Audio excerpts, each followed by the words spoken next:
for roughly a decade now, we've trained our sights far less on organized labor, strictly speaking. And that's because the proliferation of right-to-work laws and aggressive union busting and precarious work have erected such a barricade around the House of Labor that only about 10% of workers actually live there anymore. That fact should incite bold experimentation and serious strategic discussions about organizing, but for complicated reasons, the Federation has not served as a hotbed of experimentation or a venue for planning and coordinating ambitious organizing for many years now.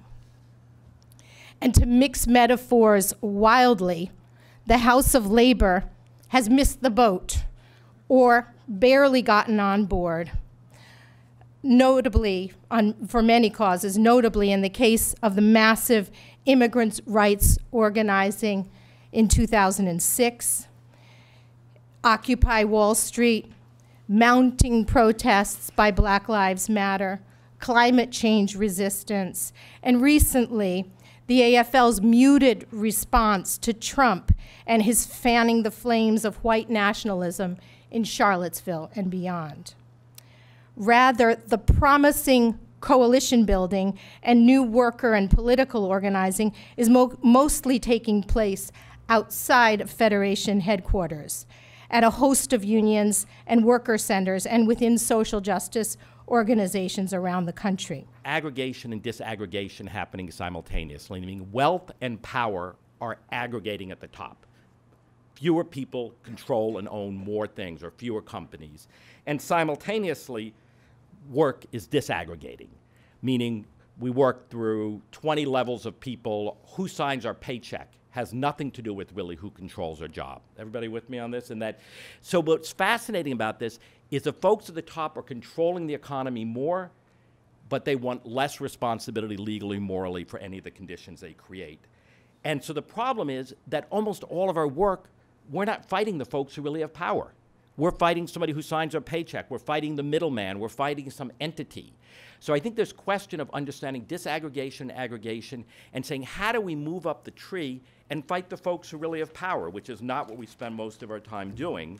And so one, we have the straight up stuff about giant corporate monopolies, but then we have our other thing, which is a financialization of the economy and how Wall Street really drives everything. And even though they may not own your company, the unrelenting pressure to drive down wages forces subcontracting, the gig economy, it's unending. And that there's no way to imagine how you build a workers' movement if we don't engage who's really driving the economy. Phil, in New Labor Forum, argued Sanders' social democratic vision and analysis was in key respects off base. It cost him Black and Latino support that might have enabled him to defeat Clinton and perhaps Trump as well. It's worth taking a look at this. I think this is wrong. Let's take minimum wage. Raising the minimum wage is a deeply multiracial issue, both in organizing practice and in its effects, and in public opinion. Raising the minimum wage has a positive effect from the millions of workers at the low end of the labor market who are disproportionately workers of color.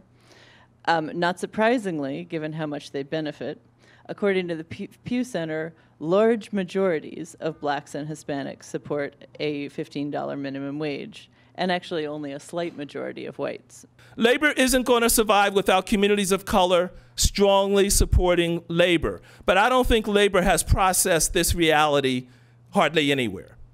The tradition of the white left has been to treat Black people as an afterthought or as a junior partner, whether in labor or politics.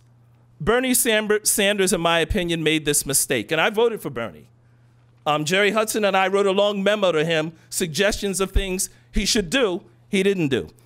He said free college tuition helps everybody, but in fact, this is more important to young white people because a majority of them are in college, and the cost of loans is their issue. A majority of Black kids are not in college because they can't get in the door. A lot of them are in jail or never got out of high school. That's their issue. Sanders talked a lot about raising the minimum wage. He didn't talk so much about permanent unemployment. Yet decades-long permanent unemployment is the #1 issue in black communities. These discouraged workers are not even counted in unemployment statistics. Sanders could have done the reverse. He could have started talking about black workers on the bottom for the last 400 years and then worked his way up to free college tuition and raising the minimum wage. He could have signaled the importance to him to address the continuing racial segmentation of our society. He could have made it clear that for him, black people are not an afterthought. Okay. Like everyone else, black people are looking for an inspiring vision. I find young progressive people of color have dreams and aspirations that go far beyond making $15 an hour, as important as that is. They want to be recognized and treated differently in society. They want their own voice to be heard. If the labor movement can't respond to this yearning, then many of us in the people of color left will have no choice but to start building a new and different kind of freedom movement.